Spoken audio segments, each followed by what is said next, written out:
The Nissan Silvia S15, one of the most iconic JDM cars ever made. It's sleek, it's stylish, and it's a drifting legend. But what makes the S15 so special? Why do car enthusiasts still rave about it more than 20 years after it was released?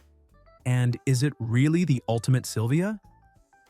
Let's dive into the history, performance, and legacy of the Nissan Silvia S15.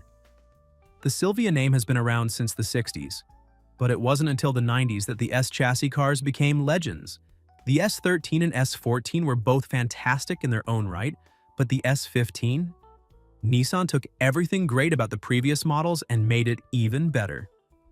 Released in 1999, the Nissan Silvia S15 was the final chapter of the Silvia lineup.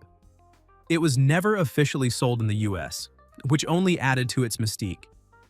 Compared to the S14, the S15 had a sharper, more aggressive design with sleek headlights, a lower stance, and a more modern look that still holds up today. Even after 2 decades, it looks just as good, if not better, than a lot of modern sports cars. But the S15 wasn't just about looks. Under the hood, it had the legendary SR20DET, a 2.0-liter turbocharged inline-4 making 250 horsepower and 202 pound-feet of torque in the Spec R version.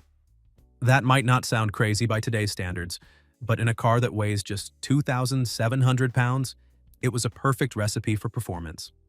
The S15 came in 2 main versions, the Spec S and the Spec R. The Spec S was naturally aspirated, making around 165 horsepower, while the Spec R was the real performance machine. It had a 6-speed manual transmission, a helical LSD, stiffer suspension, and a reinforced chassis, making it the ultimate evolution of the Silvia.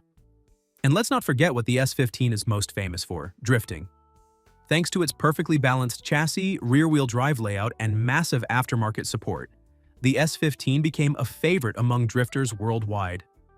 Whether you were a pro driver or just someone looking to have some fun on a mountain road, the S15 delivered an incredible driving experience. But it wasn't just about drifting.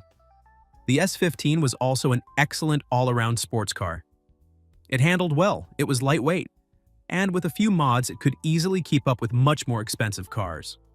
The SR20DET was incredibly tunable, capable of making 400+ horsepower with the right upgrades. So why did Nissan stop making the Silvia after the S15? Well, in the early 2000s, the demand for small rear-wheel drive coupes started to decline. Stricter emissions regulations and changing market trends made it harder for Nissan to justify continuing the Silvia lineup.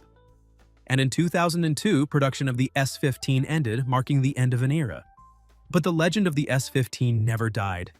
Today, it's one of the most sought-after JDM cars in the world.